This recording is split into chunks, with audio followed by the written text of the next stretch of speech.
have, but he did. Brendan Nunez, I don't know what the camera looks like, but Brendan, you put me in a tough spot, my guy. But you know what? On a day like today, some comedic relief, unfortunately, at your expense. We're just gonna have to take it. So you look like Will Smith on Hitch.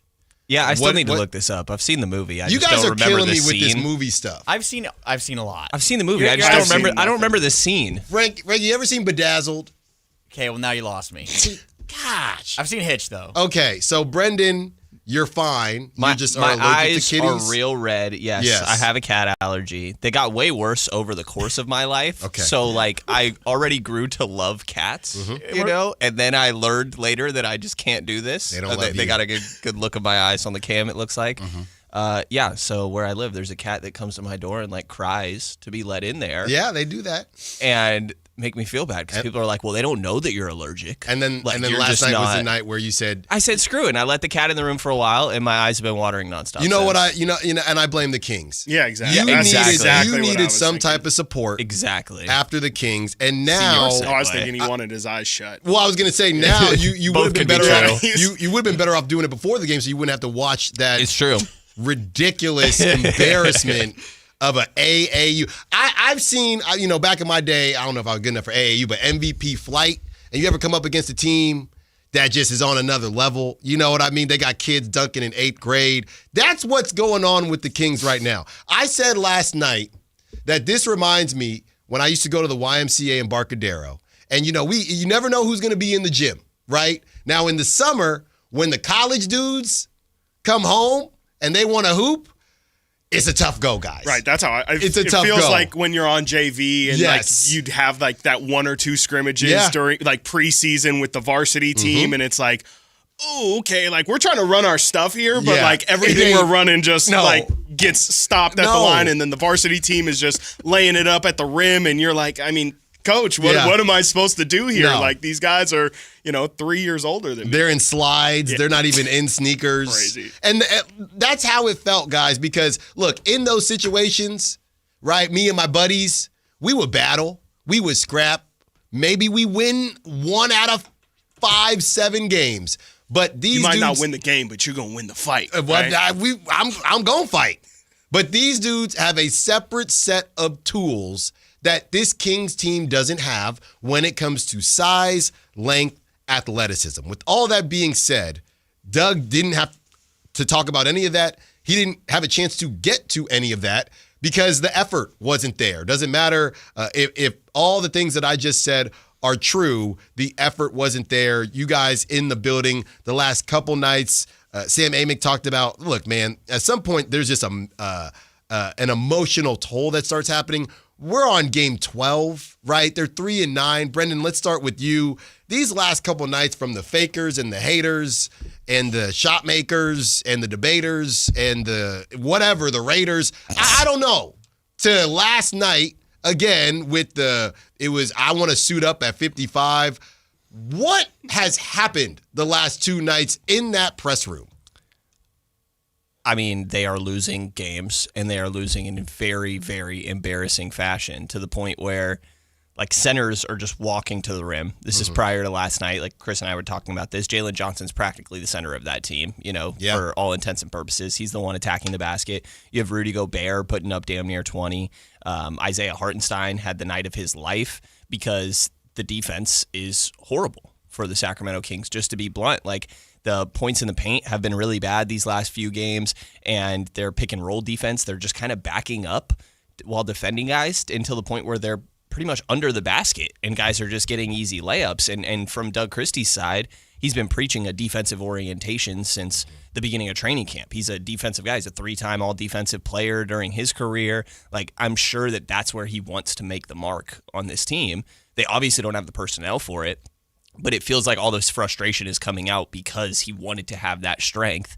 And at very least, we don't have the talent, but if we try our butts off every single night, then we can reach a certain threshold, and they have done the polar opposite of that. And it almost feels like, it was just really embarrassing effort last night to the point where Doug hockey subs the entire starters in that third quarter. Yeah, that's the whole thing for me where it's the big guys doing their thing, and I know Sabonis is out there, whether he should be or not with the rib is a different conversation, but the big guys balling for me, there's a level of, all right, certain things they can't fix when it comes to the length and all of that. But if you eliminated that and then you said, hey, with even the guard defense and the guard rotations, all of that, that also isn't good. Is that the frustration, Chris, where it's, look, I know there's some things we're going to have to give up, but we're not even close on the things that I feel, I'm talking as Doug, that we could be doing correctly.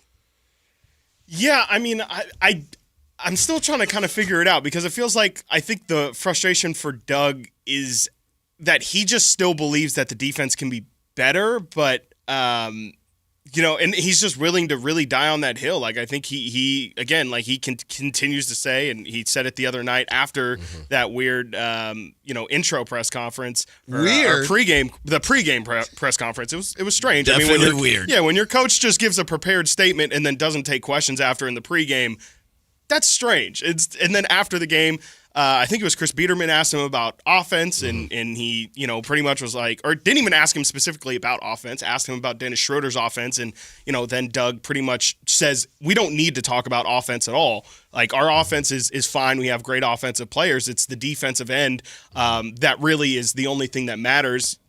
I'm pretty much just, I think that really Doug's frustration is that he knows this team isn't going to be a top 5 defense, but it's kind of the same conversation we've been having these past couple of years with Mike Brown. I think he just wants them to get to a mid-level, and I think they just both, Mike Brown and Doug Christie, both have felt like, the offense is it really just doesn't matter because they have the offensive talent to do it. They're not going to go anywhere at any point until they play defensively. I think the problem is he might have overestimated how baseline this defense can even be because the personnel just isn't there. I mean, at the end of the day, it's everyone has played. Every combination of players has been thrown out there, it feels like, in just 12 games. And not Dario. Except for Dario Saric. Dario Saric is the only option we haven't seen.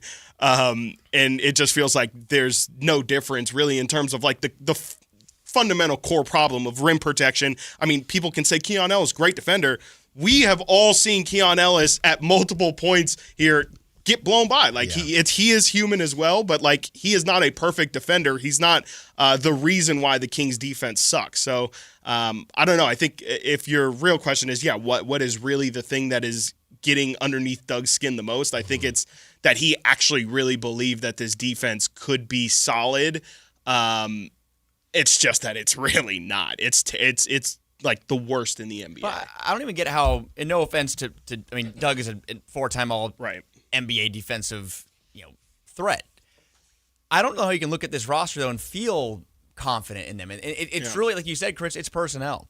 And Keegan Murray returning, that's going to help, no doubt, from a rebounding standpoint, from a 3-point shooting standpoint. But he's arguably their best defender, can defend positions 3 through 5. But I just don't know he can look there in the post-game speech last night. Sure, that'll fire up some people. Maybe the players can respond. Maybe they'll respond negatively. I don't know. We're going to find out.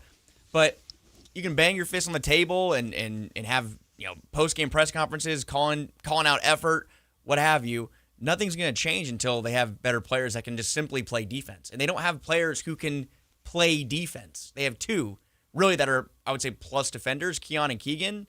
The rest, you're hoping for career years on the defensive end.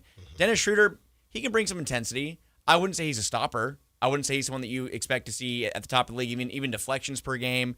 He can take a charge. Who's better defender? I just want it for context. Yeah. Dennis Schroeder or De'Aaron Fox?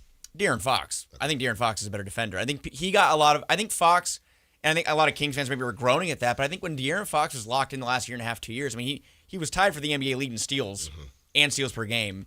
I think, year before last year or last year? So I think it's personnel. I think that, going back to Doug and what he's expecting from the defense, that's natural for a defensive-minded person. That's natural for someone who wants the most out of their players.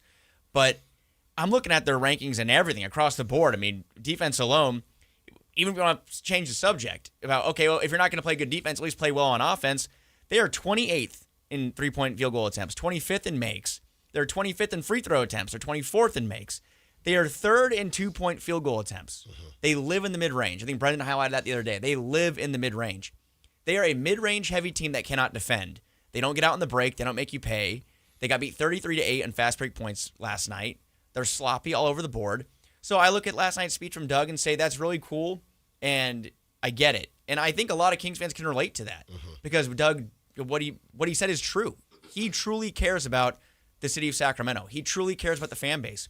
He's not a coach that's just, oh, wow, Sacramento had an opening. I'm just going to take it. It's my first stop. No, this guy's been here for 20-plus years. Yeah. And he's been through every situation you can think of. He sat in this seat that we're sitting in right now. So I totally believe him. But nothing is going to change until they get players in who are capable of doing that. And to that, I look at Doug and say, I don't think it's his fault. We can all look at rotations and say things could be different. You could always play Keon more. You could try different things. You could play Reynaud a little more. You could play Neat Clifford 30 minutes. You could change the starting lineup.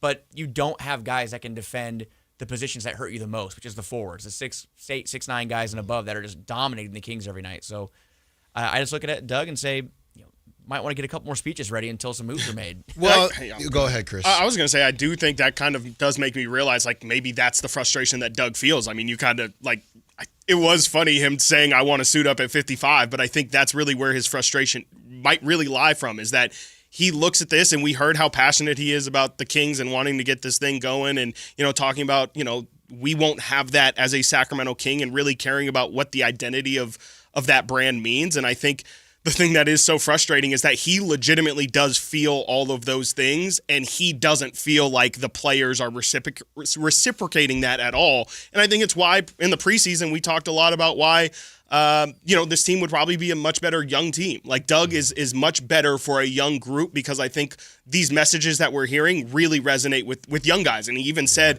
I'm going to text the young guys personally last night, and tell them, like, that's not acceptable. That's not an acceptable standard at all. And so I kind of think that the frustration for Doug might be, I feel like I'm saying all of the right things. I'm game planning all of the right things, but there's only so much I can do. I wish I could literally suit up and go out there and do things myself. But these veterans who should be doing what I'm saying just aren't following what I want them to do. And it's something that even Russ backed up yesterday. Russ blatantly said, this isn't on Doug. This is on us. There's only so much he can do. He can game plan, but we're the ones going out there. I wonder if Coach Doug Christie would play player Doug Christie. 1,000,000%. Yeah. Bro, come on. I mean, I think so. What do you mean? Yeah. Just saying, Keon. I mean, I think. stop Okay, it. hold on. Just saying. He doesn't know. He doesn't know. I was like, this is. Doug- This is I know crazy. that Doug's another level. I'm mainly joking. Okay. Well, look, I think the tough part is when Doug is having these speeches, and this is what kind of Sam Amick spoke to, is this whole kind of pride mantra. The problem is Doug can't say, I don't have the pieces. We've been talking about the ingredients in the fridge for 3 years now. We did the same thing with Mike Brown.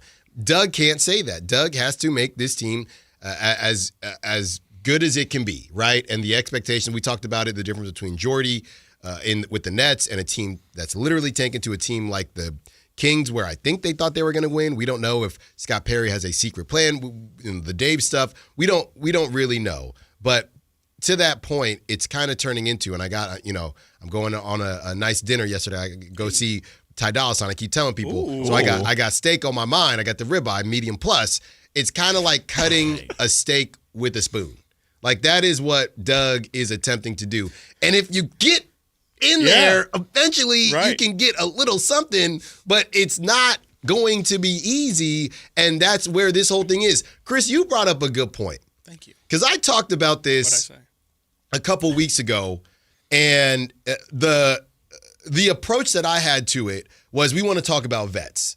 And when the Kings went to Chicago and lost, something triggered me when Zach LaVine was talking to the Chicago media, and it was almost a mini homecoming. And I don't know about you guys, but I didn't really pay a ton of attention to Zach LaVine in Chicago. He was hurt a lot. I didn't really know.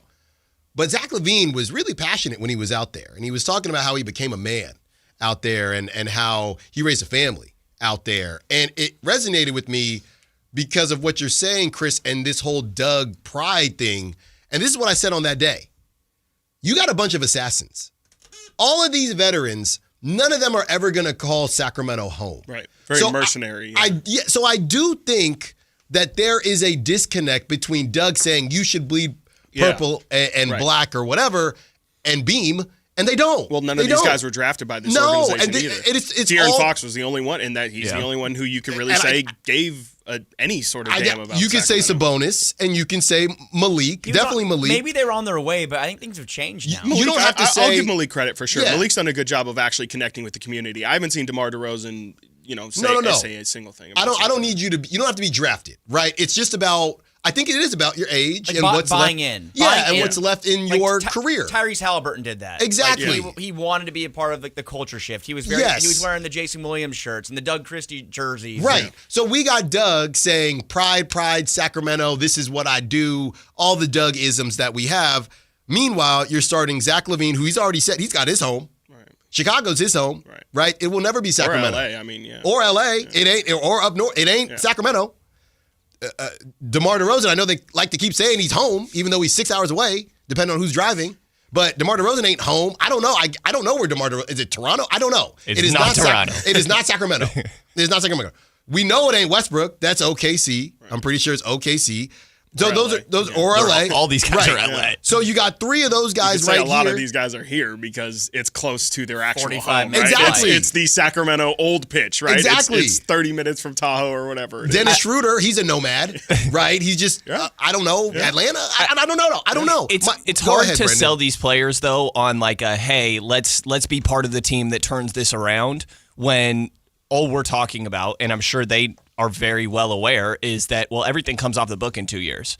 Like, Doug is talking from the perspective of eventually we want to change everything here. The players... But Doug's not saying... Doug is saying right now. I mean, if they figured it out, we know them playoff T-shirts, some playoff revenue, we know they would say, all right, let's rock and roll with them. So if they... And I don't want to say care because, look, they don't got the requisite pieces defensively, but if they balled out, the plans would change. But what core has remained intact longer than 3 years where they can have that chance to be...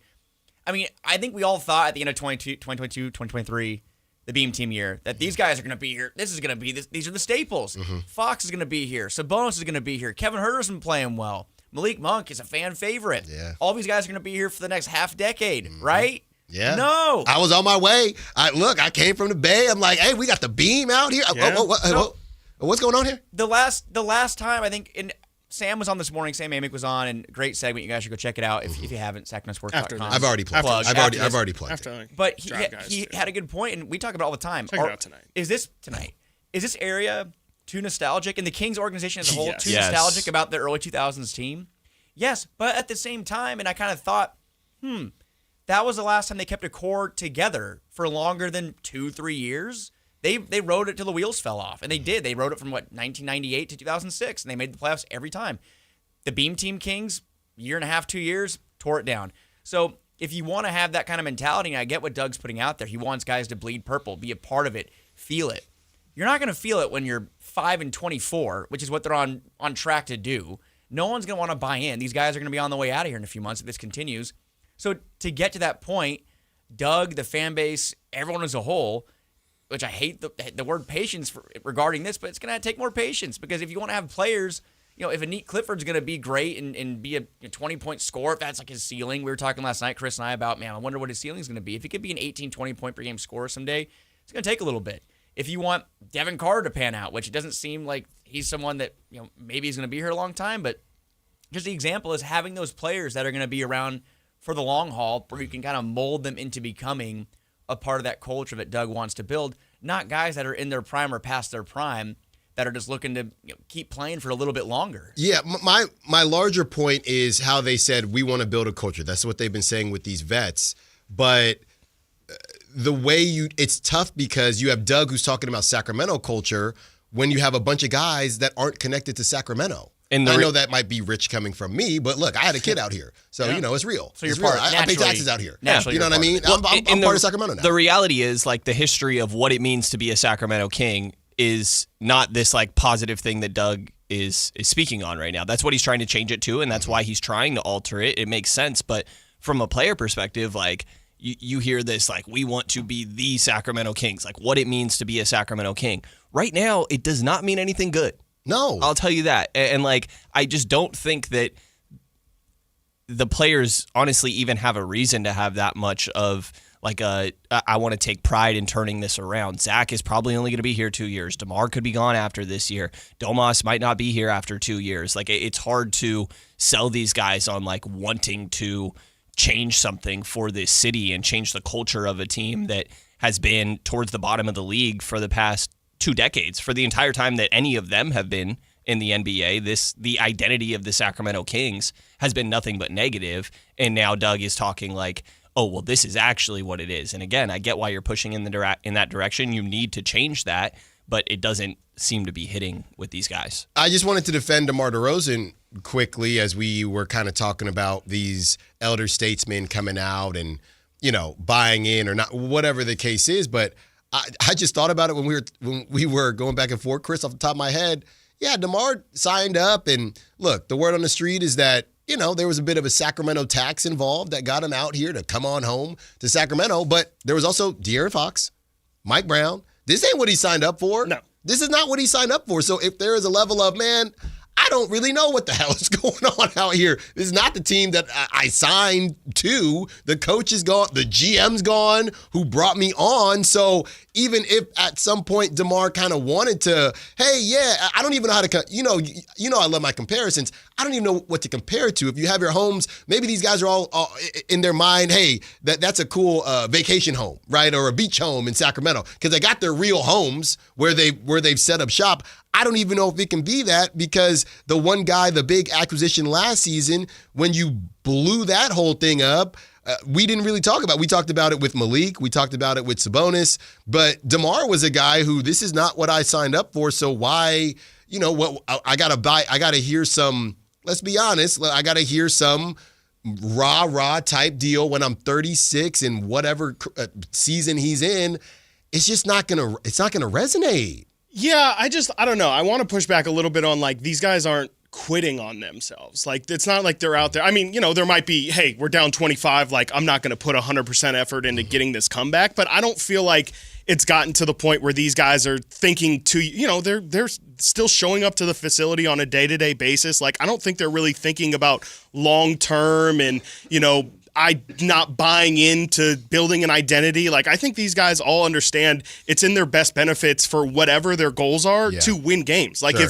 if Zach LaVine wants to, change the narrative about him in the NBA, he needs to win games, and that should be most important to him. Yeah. Domantas Sabonis, same thing. DeMar DeRozan, you're 37 years old. I really don't think you can be thinking about what kind of situation you got yourself into. You're 37 and you have maybe a year and a half left. Like, you should be thinking about maximizing whatever is left. And so, I don't know. I feel like it's kind of easy to build the narratives around it. I think the reality is the team just isn't playing very well, and these things can spew out from losses, but I just don't necessarily think that these guys are out here giving up, or Doug has lost the locker room, or they're not listening to him or anything like that. I think that they are playing really tough teams, and they themselves aren't a good team. Mm-hmm. Yeah, I guess I guess that we can live somewhere in the middle of not Doug didn't lose a locker room, but I just don't know how much it's resonating. Like, how many speeches? I don't think anybody has mailed it in. I'm not saying anybody has mailed it in. It's just, if you're DeMar DeRozan, like, did he go to bed last night like, man, Doug's right? I don't know. You know what I mean? Like, I don't know. It's like they're either going to show up or not. And that's why, Chris, to be honest, a lot of this comes down. I want to see them on that stupid highlighter court tomorrow night, just to see what is going to be the case. It's a cup game. Yeah. It's a cup game. Man. Friday night, Minnesota. Everyone wear the blue blocker Bring the glasses. teals. Yeah. You're going to need the blue Absolutely. blockers. Or not teals. What is it? There you go. What were you going to say, Fluorescent Frankie? green. I was going to say, DeMar DeRozan, just aside, he's averaging almost 20 points per game on 49% from the field, 40 from three. I mean, he's having a good year for DeMar DeRozan standards, but I think that they're playing. I mean, Zach LaVine's shooting still, 43% from three? At trade value. But it doesn't matter. Like, the point is, like, these guys could play at the top of their game. I don't know if it really matters, because, again, you have to stop the ball. And they're not stopping the ball at all. So, and that's what's so like Doug Christie. But that's what's so funny about all the numbers you just said, when their offensive rating is in the low 20s. Yeah. It's just crazy. It just shows that this brand of basketball right now, the your turn, my turn, like Brendan, I'm going to keep pointing to it. They are the Kings. They're all the Kings of the Midi now. They are the Midi team. Yeah. And until they expand the zone and either drive in the paint, get the fast breaks going again, which was their bread and butter, by the way, when they were playing their best basketball, they ran. And they're not doing that right now. So, I don't know, man. It goes to show that all these guys could average their true numbers. And, we'll probably get into Domas at some point, how he looks like a shell of himself offensively as far as the assists go. He's averaging under 4 assists per game. But both ends of the floor right now, just nothing really to hang your hat on. When we return, what is next when things lighten up for the Kings? Could we see some optimism out in South Sactown Sports? All right, guys. I read this off earlier. Don't laugh. Okay. Read this off earlier. Bad start. Okay. This is from my guy, Nick Angstad, Locked On Mavs. There's a reason he's looking it up. Since the 2000-2001 NBA season, there have been 120 teams to start 3-9 or worse. Only 16 of them made the playoffs. Just 3 from the West. The 2003 Shaq and Kobe Lakers after the three-peat. Wow. The 2023 LeBron and AD led led Laker team who they had that big change at the trade deadline. Yep. That was Beam Team season, of course. And 2022, randomly, no Zion, the Pelicans, and they took a 64-win Phoenix team to 6. So I say all this to say, not that I think that the Kings are going to make the playoffs. I am on record saying that the Kings, their ceiling to me was always an 8 seed, and I thought if they did what they needed to do, they could get there. So far, they have not done what they needed to do. But I look here, guys, at the schedule, and to Chris's point, I believe it was Chris earlier, we knew this was going to be rough. We hoped that it wouldn't be as rough as this, but we knew this was going to be rough. We knew the beginning of the season, these first 20 games, were going to be ridiculous. We knew that. So now that we're here, you specifically knew it. I cried. You were on it. We were talking about we were here on schedule release day, and you were already talking about how the first 20 games were going to ruin the season. Guys. And people were not happy with me. Fans were not happy with me. No. Listeners were like, "This is Allen. You gotta you gotta make us feel better." I'm like, "The hell I do." I try to let you know. I'm trying to let you know. So now here we go, guys. All right, now we're here. Now we're 12 games in. Now we're here. Right. And I look here, you get the Timberwolves, who I've never been high on the Timberwolves. Y'all know this. But you got to go to the Highlighterville. Yeah. That's tomorrow. The Spurs have been balling. I don't know how much you saw, but that was a really good game with them and the Warriors. The Warriors somehow won. But the Spurs have been doing their thing. So the Spurs, that's on Sunday. Goodness gracious. Yikes. Huh? How tall is Wemby now? Very. Yeah. But it's the other guys. Good night. De'Aaron turnover and a very important part of that game last night, by the way. I'm not hating. 13 points for De'Aaron last night. Shout out the Riverwalk. Hey, two guys had triple doubles. Yeah. De'Aaron had 13. Steph's shoes, though. Streets are talking. Steph's shoes, though. Yeah. Look good in them. All right. The Thunder, goodness gracious, you just can't get away from the damn Thunder. Leave us alone, man. Yeah. After this, there's another team that's going to tick you off, too. The Grizzlies, you got to find something there. Then you get the Nuggets again. That's the other team. Please just go away. Then the Timberwolves again. Please go away. You find your way through that. That's 6 more, fellas. But you find your way through that. If you can get a Grizzlies win, maybe one of these other teams, then you start to see some light. You get the Suns, you get the Jazz, you get the Grizzlies. You do have your first matchup in December. We're already in December at that point against the Rockets. But then you go to Miami, you go to Indiana, then you have a baseball series with the Blazers. It's still tough, don't get me wrong, but there's a little bit of light here. If we're taking a break from, are they going to tank? Is somebody going to ask out? Trying to get this thing back on track, how realistic is it? And at some point here, Barry in the lead, you're going to get Keegan Murray back, Brendan. So how realistic is it that this team can get back to somewhat of a respectable record? And maybe we say, okay, a couple things break here, there. By the way, injuries are always out there. I know the Lakers are going to get healthier. Some teams are going to get less healthy. That's part of it, too. The Kings haven't had Keegan.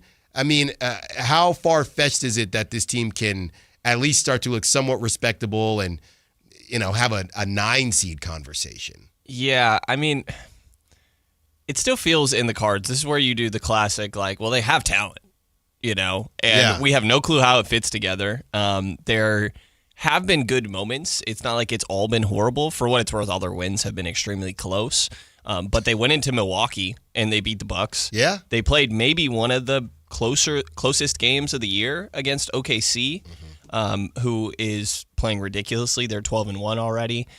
And so I don't know. Like, I guess I'm attempting to talk myself into it because I'm really not there right now. Talk yourself into a possible them possibly being respectable. Yes. I really think that's where I'm at right now because, like, you go through that schedule and I'm like, they maybe could win 2 of those. And it's just about, like, what is the faith that we have that at some point they're going to click and they're going to win 5 of 8 games to come back into this, And right now, I don't really have confidence in that happening. The season is long; they have a ways to go, and maybe that could piece back together. But right now, it really does feel like they just belong in that tier with New Orleans. Like I don't know that I'm kind of leaning more towards. I think I just rated them a little bit higher than I'm more so adjusting my expectations rather than thinking this is going to straighten back out. The schedule's been absolutely brutal, too. I mean, I think I was looking at the schedule and entering, October 30th. That was kind of entering that gauntlet where they played Milwaukee, Denver, Golden State, OKC, Minnesota into this homestand. And they still have Minnesota, San Antonio, OKC, like you've laid out, Denver again. But after we get through Thanksgiving, and you never know what can happen on any given night, things do, quote-unquote, open up. It's super front-loaded. I'm doing the air quotes. The Kings, and I'm looking at Tankathon right now on their strength. Me too. Not what you're looking at. Not the draft. No, I'm not looking. I'm looking at that's later. I'm looking at strength of schedule. Me too. And they're 26 right now. So they're in there. They have a lot of teams like the Clippers right now. They're kind of a mess. They're 17th. Minnesota's 14th. They're probably going to be in the playoffs no matter what, though. Memphis is 11th. Golden State 8. Denver 7. New Orleans is probably getting that number 1 pick. They're at 6. They have a really tough road ahead. So is it possible that they can, like Brendan said, win 5 of 8, win 4 of 7? Get crazy. Let's get crazy and say they go on a 3-game winning streak. Can that happen at some point? Sure, but the way that they're losing games right now is what is the problem. It's not giving any of us here any confidence at all. Like last night, I got to the arena and Chris and I were talking. I said, I have no faith at all they're going to win this game at all. They're playing Atlanta. And you can't have that. You can't lose games by 30, 27. They lose by 14 to Denver. It's like, well, the game felt close, but they end up losing by 14. So the compete level they had in the first 5-6 games where they weren't winning a lot, but I think the first 5 or 6 games they lost, it was by 7 points or less.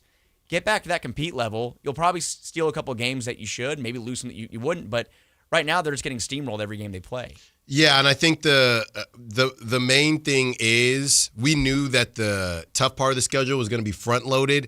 The question was, are you going to be so behind the 8 ball by the time Keegan comes back, by the time you get to after Thanksgiving and you had your turkey and your stuffing, that it's not going to matter? And I think that's the problem right now. Even with me reading off who's next on the schedule, they still have tight games. You have to win some of these games against teams that Vegas doesn't think you're going to beat. I have a question for you, though. They're a game and a half out of 10 right now. Where do they have to be on Christmas? How far back do they have to be from a 9-10 seed on Christmas to have you feel, hey, maybe they will hold on to some of these guys? Do they need to be within 3 back? To not trade like guys? 3, 4. To not trade guys? Yeah, that's kind of, we need like a measuring stick, like a barometer of where does this, if we're putting the let's be competitive hat on and see if the Kings can turn it around. Yeah. Where do they need to be for this team and the organization to be like, maybe they're on the verge of something? Is it a game back too, or if they're 5 or 6 back? I feel like you have to hit the ripcord and it's over. We'll answer that because I think we all might have other answers on that. So we will answer that question because I know what my thought process is. We don't know what their process is, and Chris Watkins is going to let us know. Is there a change within this lineup and rotation which could lead to that winning streak that Frankie Cardicelli is alluding to? Allen Stiles, Sactown Sports. Well, it's normally not a good sign. And by the way, we're giving away Matt Rife tickets in 15 minutes. But it's normally not a good sign when the Kings do make it onto the national shows. And we looked up and we saw Doug Christie and his post-game presser, and now Big Kendrick Perkins giving his assessment, which I'm sure is just amazingly thorough and just a great breakdown. So guys, here we are on it. Chris, before the break, we were going to discuss whether or not, we are not doing the guys asking out thing or whatever it is. There's plenty of time for that. And Sam Ament kind of spoke to that and the market. But with the requisite pieces, okay, with the ingredients that Doug Christie has, any moves that you would make within the rotation or starting lineup that you would just say, I think this could help? Is there anything? I think it's the most simple thing would definitely be taking Schroeder out and putting Russ in. And I think that's more, if anything, just as cut, dry, and simple as Dennis Schroeder hasn't played well and Russell Westbrook has had moments of playing really, really well. And I think you don't really worry about fit or scheme or anything like that. I think that is a simple solution that you can do, and who knows if it injects any sort of different life, because we've also seen, last night, I didn't even think about until like halfway through the second quarter, Trae Young wasn't playing because Atlanta was already up 15 and 20 points, and so it didn't matter. So I wonder if maybe Russ can help them bring that energy to start the game. We know, obviously, they've lauded him for bringing energy off the bench. That would be the first thing. I would probably start to think about, Nick Clifford's playing really well, as, now we've started to wonder, when is rebuild going to start and when does that transition happen? I think that would be a nice symbolic gesture towards that, but it just becomes the natural conversation that we always end up circling around of, okay, well, he can be inserted in the starting lineup with Keegan out, but once Keegan returns, it's going to be a DeMar or Zach LaVine has to move to the bench. So I've actually really liked what Precious Achiuwa has brought to the team. I'm not saying he needs to have his spot taken, but I think Neek has played it well enough to – I think you're at the point now in the season, or at their season, where you just got to shake the snow globe because something needs to feel different, and I do think Neek entering the starting lineup as well as Russ just makes things feel really different. Yeah, if it were up to me, I would be going with Keegan out, because I do think Keegan maybe not solves but shores up a lot of these things. But with Keegan out, what Chris said, I'm starting Russ over Dennis. It's just, I think Russ has easily been the better player, and you can revert that at some point in the year. But right now, I think that Russ has been the best player. I don't think I'm starting Precious. This is one of those where it is probably matchup dependent, but I'm going Keon, man. Something I would say a bunch the last few years was that the team was good enough on offense to win any given night and bad enough on defense to lose any given night. And I don't think the first part is even true anymore. Yeah. And so get some sort of 3-point shooting back out there, and obviously Zach, if he's healthy and out there. So, yeah, I guess I was going off my mind because Zach wasn't out there last night. But including Zach, I'm just going Russ, Zach, DeMar, and then, Keon and Domas. And there's probably the direction that I would go. And that's the thing. I was like, any one of these, really, if tomorrow it's, okay, Westbrook's in the starting lineup and Schroeder's on the bench. Sure. If that's the only change that happens and LaVine returns, okay, they tried something. If Keon Ellis gets put in there, who's shooting 46% from three on 3.8 attempts per game. Last night he took 14 field goal attempts, 11 threes. I want to see more of that. I don't need to see more mid-range attempts and more your turn, my turn. Let's see some of the young guys, Neek Clifford, get some shots up. When Keegan comes back, I want to see him taking 15-plus field goal attempts per game. That's what I want to see. And push is going to come to shove. Keegan's going to come back pretty soon. I think G-Man said he talked to one of the Kings assistant coaches on the air last night for his pregame show, and that Keegan's catching the ball now. So, I don't know how far off that means he is from. Monday was the 4-week mark. Yeah. And it was 4 to 6 for reevaluation. I'd imagine it's a hunch. It probably will take, till the beginning of December, maybe? It's mid-November right now. Probably another couple of weeks. If he's just catching the basketball, not a doctor. But if it's the month mark, it was 4 to 6 weeks. We'll see. Maybe he's surprised and comes back in a week or two. He's coming back pretty soon, though. Yeah. So having him back out there and kind of changing that guard spot, unless Schroeder has a big kind of, all right, there he is. There's the 15 points, 7 assists, shooting, 50% from the field and not many turnovers. If that happens, great. But it looks like right now that the smart thing to do would be put Russ out there and see what you can get. But any change right now, you can't have a speech like that post-game saying you expect more from your guys and you're demanding more after watching this 4-game losing streak, how it happened, and not try to make some kind of change. And we're talking about Precious, I think that adding him is a good addition, but Precious he's come off the bench for the majority of his career, especially with last year with the Knicks. So I do think that that's a move they should make. Any of those three, Neek Clifford, Russell Westbrook, Keon Ellis. I feel like that's what you need to do tomorrow.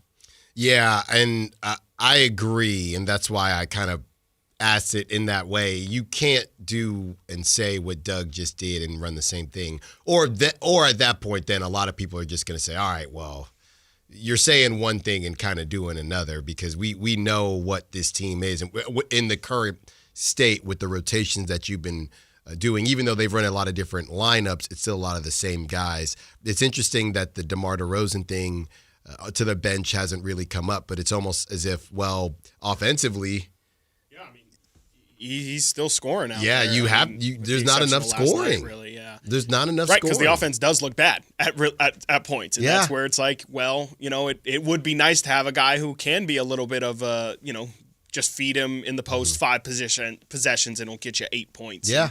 I think it's really tough. And I think, in an ideal world, I think it's very obvious, and it's something we all knew from it not working out in Chicago, but DeMar and Zach just can't start to, they cannot be playing 30 minutes plus together. And I think the quicker the Kings can figure out some way to not have that happen, whether it be trading one of them off, whether it be having Neat Clifford be playing well enough to kind of get those minutes, I just think the quicker that they can get to trying to figure out how to get more guys who will play two-way basketball is the only way that this thing is going to work in today's NBA. Yeah, real quick, I want to get to us around the room giving our thoughts on where this team needs to be, if they would blow it up or not at the trade deadline. But real quick, guys, we've talked for an hour and said nothing about Domantas Sabonis. I know we mentioned that.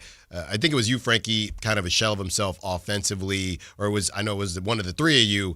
What do we do? What are we doing? Where is that on Doug's priority list to, I guess, maybe get him more touches? Is that just not who he is? I know he's kind of injured. What are we doing with Domantas Sabonis? You have to you don't have any movement shooters out there. I think one of the best things that Domas was good at over the years was finding the Kevin Huerters, the Keegan Murrays.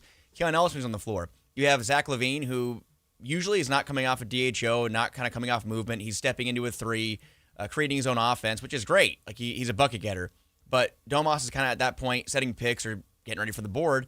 Having players like Keegan back, having Keon on the floor more. If Neat Clifford can be an option there, that's great too. But kind of getting the offense back where it's not in DeMar DeRozan's hands as much. Russell Westbrook, he's been playing well in spurts, but having Domas kind of get the ball again at the top of the block is kind of where a lot of that action would happen. Mm-hmm. And right now, there's no shooting. There's no spacing in that starting lineup at the moment. Dennis Schroeder's been shooting the ball poorly. Zach LaVine's making his triples at a pretty good rate, but like I said, it's on his own. DeMar DeRozan, same thing. He's not really someone that kind of moves off ball and comes off screen. So I feel like when you look at this current variation of the Kings lineup, it's so much different than what we've seen the last couple of years. And that was kind of the issue. I think we looked at it last year when the Kings brought DeRozan in the first place, how the spacing would be an issue with Fox, who's kind of hit or miss on threes, and DeRozan, who's never been a three-point shooter. He's making him at a decent rate this year, but Domas is just doesn't look comfortable to me. Yeah. All right. Before we get you guys out of here, we were talking about where these Kings need to be in order for them to, I guess, not blow it up, or I don't know about. Dave says they're not going to add to it, but at the very least, not blow it up, guys. To me personally, this is where I think they should be. If you are the 9 seed, and we're approaching February, 3 games or less behind the 8 seed. I don't want to hear anything about no 10 seed. Come on now. You know what I mean? This is the West. This is not the Miami Heat in the East. So, in my opinion, if I'm Scott Perry, if we are the 9 seed and we are 3 games or less behind the 8 seed, I would contemplate seeing how it plays out. Other than that, I'm setting the TNT to it. What about you, Brendan? If it is fully up to me, I do not care what the record looks like at all. I'll tell you that. I think that given that I think they do want to win this year, right, to whatever extent that may mean. Even just the aspect of, you guys know this, the stadium is looking a little dry these last couple days. Them gray seats be gray. The worst I've seen it in a long time. That's not what the organization wants to see, obviously. So I'm going to give it a little bit more room than that. I'm going to say 5 games if they're within 5 games, which I know is a stretch. But I think that it's December. You'd still have, 40 games to play or so, maybe even more. By that time, probably more like 50 games. So I would think that they'd still feel like we have a chance to come back. It probably has more so to do with, are they having these type of losses still? right? Because if you're 5 games, but hey, like we're competitive most nights, then that's a lot easier compared to it could be 4 games, but man, we just got cooked for a week, you know? That is where the John Collins conversation starts to come home. The voice comes out. All right, guys. Thank you for joining us. Chris Watkins, Brendan Nunez, Frankie Cardicelli. We appreciate it, and they will be back next week to break down what else has happened in the Kings. Be sure to follow them on social media and our Sactown Sports official social media, as well as check out all the things that they have to say on SactownSports.com. Manolo Hernandez Duen